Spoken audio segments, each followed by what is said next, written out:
We should recap some of the wildest headlines that you may not have heard about.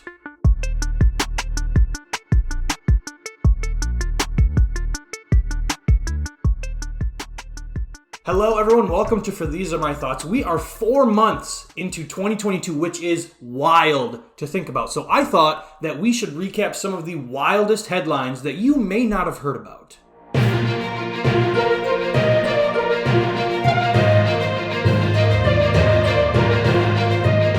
Taylor Swift recently received a huge honor. Entomologist Derek Hennon named a new species of millipede after the megastar. Yes, indeed, he named a millipede the Swift Twisted Claw Millipede because of its genetics and special legs. Special legs? Oh, what the heck, Derek? Interestingly enough, the title to Swift's next studio album was leaked online, and the title is, Derek, You Freaking Creep? Get it? It's a joke because Taylor Swift only writes songs about men that annoy her. Back in January, it was reported that an Idaho man completed 52 Guinness World Records in the year of 2021, which in itself is a world record. When asked how he found the time to complete all the records, the man simply said, "I live in Idaho." And yes, ladies, this man is in fact 100% single. Also in Idaho, the Idaho Potato Commission created a French fry-scented perfume for Valentine's Day because nothing says romance quite like smelling like the inside of McDonald's.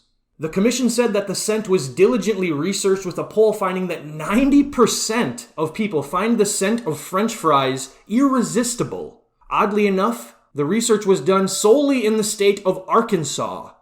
Enough about Idaho, it's time for a thoughtful breakdown.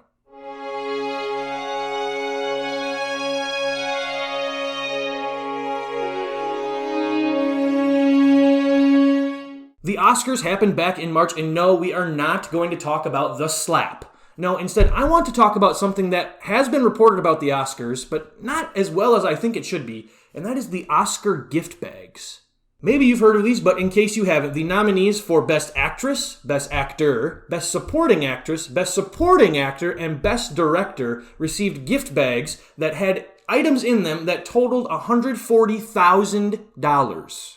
The bags included things like designer popcorn, $12,000 in liposuction treatments, more on that later. They also included a piece of land in Scotland, which brings the title of Lady or Lord with it, and much, much more.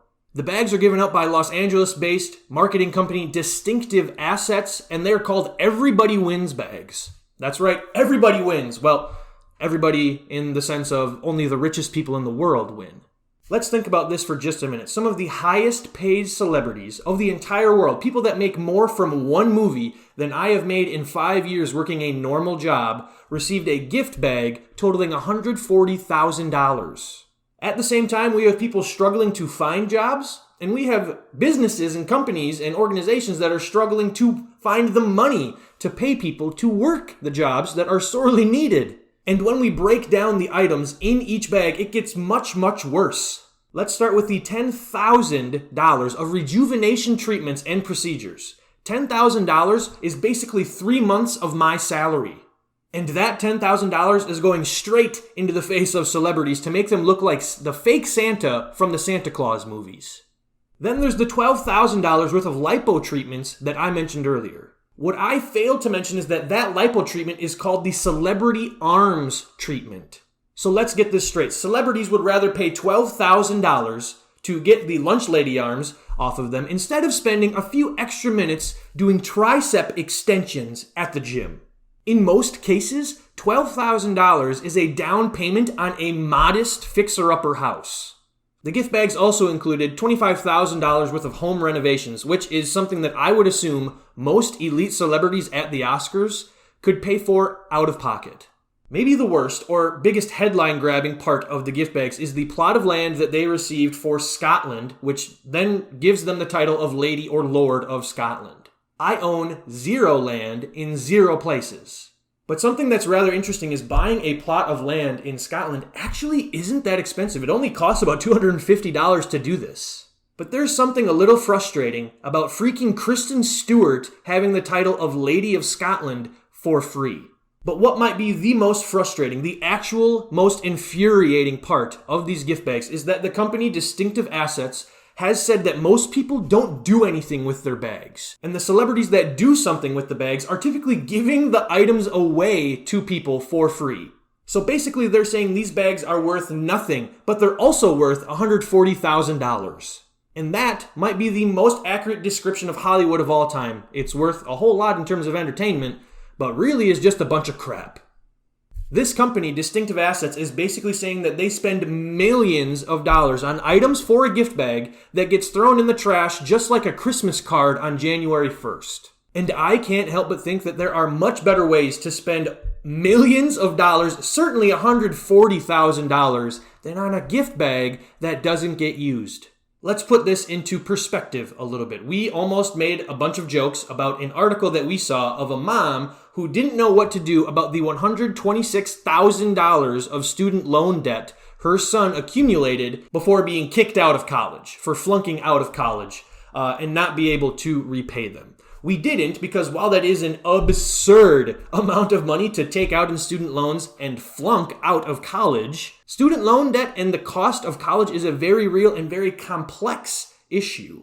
Going back to the gift bags for a moment, the amount of money for one Everybody Wins gift bag would have paid for this son's student loans and then some. In fact, if you total the 24 bags that they gave out to the nominees we mentioned before, the total amount comes to $3,360,000. The average student loan debt for one person in America is $39,351. One Everybody Wins bag would have covered the cost of student loans for 3.5 people. All 24 bags would have covered the student loan debt of approximately 85 people. Think about that for a second. This company that makes gift bags every year that total hundreds of thousands of dollars for the Oscars could, I imagine, get rid of student debt in this country on their own. And I'm not just talking about them handing out free money to people. I know that that isn't necessarily the most popular idea. Not that that's not an option, considering that they casually hand out, again, hundreds of thousands of dollars of items that don't get used. But this company could, use the money to create scholarships to lessen the overall need for financial aid and student loans. Or, they could give the money directly to colleges to lessen the overall cost of college for students. What puts the final cherry on top of this annoyingly frustrating sundae is that Distinctive Assets doesn't only make gift bags for the Oscars, they also make gift bags for the Grammys and for the American Music Awards. And they've gone on record saying that they make even more than 24 gift bags for the Grammys and the Academy Awards on their own. That's hundreds of thousands, maybe millions and millions of dollars that's being spent on celebrities, on the elite in society who don't need the gifts. This company, on its own, most likely has the assets to make this world a whole lot better. They could, I imagine, put a large dent in the student loan debt situation in America. They could, I imagine, support food pantries all across America, maybe even all across the globe, to provide families in need nutritional food. But instead, this company spends millions of dollars each year on gift bags for the celebrity elite who could also use their money to make this world a much better place. But instead, celebrities need to get their lunch lady arms removed surgically. Yeah, who am I kidding? Celebrities are just going to solve all the world's issues with a tone-deaf song of unity or a whole bunch of tweets about how they support certain things. And I don't want this to come off as just one big, angry rant. Hopefully it is a little bit funny and entertaining, but hopefully, most of all, this is a good reminder for you when celebrities try to be relatable to us normal folk or try to get us to donate to something that they could probably support single-handedly. Again, not that we shouldn't donate. You should. We all should be giving and supportive of initiatives that make this world a better place. But maybe, just maybe, we need to put a little more pressure on the celebrities and companies who throw around a cool $140 million plus around like candy at the 4th of July parade to actually use that money for something worthwhile. But what do you think? Comment below your thoughts on all of this. Thank you so much for watching. If you laughed, if you find yourself relaxed, consider subscribing, give us a like. Until next time, these are my thoughts, and I'll see you soon. Thanks again for watching. Use the circle button to subscribe to the channel and become part of the think tank. Click the left box to watch more episodes from this season of For These Are My Thoughts. Click the right box to watch a For These Are My Thoughts episode chosen just for you.